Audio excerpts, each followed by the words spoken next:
let's be honest, we are drowning in a world of endless advice, right? You've got AI spinning out answers, a million life hacks. It's just so easy to feel completely lost. We're handed solutions left and right. But here's a thought. What if the real problem is that we've forgotten how to ask the right questions for ourselves? Today, we're going to dive into a framework designed to fix exactly that, to help you build your own inner anchor in this chaotic world. Okay, so first things first, let's talk about the era we're all living through, what we can call the age of solution overload. And I have a feeling this is going to sound very, very familiar to just about everyone. So does this picture feel familiar? You're scrolling online, looking at career guides, productivity tips, self-help books, and instead of feeling clear and empowered, you just feel swamped. I mean, there are thousands of answers out there, but how in the world do you figure out which one is actually your answer? Well, there's actually a name for this. It's called solution addiction. It's this deep-seated belief that for every single problem we have, there's some quick, easy fix just waiting for us out there. But the catch is, the more we look outside for answers, the more we can get disconnected from our own intuition, our own judgment. And that just leaves us more confused than when we started. But let's be really clear here. When we hear a warning against drunk driving, nobody thinks that means never drive a car again, right? Of course not. It's the same idea here. Pushing back against solution addiction doesn't mean you should reject all help or every good idea. It's about avoiding dependency. It's about using advice as a tool, not as a crutch that replaces your own thinking. And this really points to a massive shift in mindset. You see, the goal isn't just to be a passive consumer of information anymore. It's about becoming a producer. It's about reclaiming your own story, learning to speak the language of your own life again, instead of just trying to copy-paste someone else's. So if having too many answers is the problem, what's the fix? Well, that brings us to the real heart of this explainer, a fascinating framework called the Q engine. The Q engine is a pretty radical idea. Instead of handing you yet another answer, it's designed to be a workout for your reflection muscle. Think of it this way. It doesn't give you a map to follow. It teaches you how to be your own map maker. The whole philosophy behind it is simple, but it's incredibly powerful. You know the old saying, right? Give someone a fish and you feed them for a day. Traditional solutions are like that. They give you the fish, a pre-made answer for one specific problem. The Q engine, on the other hand, is designed to teach you how to fish. It gives you a skill you can use for the rest of your life, no matter what comes your way. Here's a really cool way to think about it, especially if you like food. Picture making bibimbap. You've got all these ingredients, right? Your own thoughts, advice you get from others, ideas from AI, your past wins and losses, all of those are just the ingredients. The Q engine is like the recipe framework, and this is the key part, you are the chef. You get to decide how to mix it all together based on your own taste, using your own free will. Okay, so this all sounds great in theory, but how does it actually, work? Let's break down the practical side of it. It's a 6-step process. So this is the Q engine cycle, and it's built this way for a reason. It's a journey that takes you from the big, dreamy, abstract stuff right down to the concrete and practical. You start with your vision. That's the big, what do I want? Then you anchor that vision in your values, the deep, why does this even matter to me? From there, it gets practical. You build a strategy. You decide what resources to invest, and you define your patience, like how long am I willing to stick with this?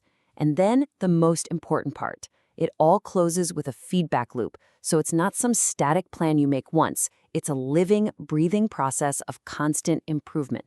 All right, let's see how we can apply this to something real, like the future of work. The Q engine is a perfect tool for building what's being called a neo-collar career. This isn't about being white-collar or blue-collar anymore. It's about thinking like an artist with Lego blocks, strategically combining all your different skills. Maybe you're part creator, part technician, part investor, to build a career that's totally unique and, more importantly, resilient to whatever changes come next. Let's make this even more real. Take a guy named Minjun. He's a skilled worker, but he sees automation coming for his job. Now, instead of panicking, he uses the Q engine. His vision becomes, how can I combine my hands-on skills with creating content? His values are about gaining autonomy and sharing what he knows, and that leads to a clear strategy. He's not just going to look for another job, he's going to start a blog to share his hands-on wisdom. You see? The Q engine gives him a proactive way to actually design his future, not just react to it. So, of course, the big elephant in the room with all of this is AI. Where does it fit in? Is AI a friend to this kind of deep self-reflection, or is it an enemy? Well, the Q engine philosophy on this is crystal clear. AI has to be a partner, not a master. This is so crucial to get right. There are two ways to use AI. If you treat it like a magic solution giver, that's just dangerous. You end up depending on it, and you'll eventually get fed nonsense, those AI hallucinations we hear about. But if you use it as a brainstorming partner, that's incredibly powerful. It's like having a torch in a dark cave. It can light up paths you didn't even know were there, but you're the one holding the torch. You decide where to walk. And that's really the core principle right there. Your life, your reflections, your big decisions, they all happen in your space.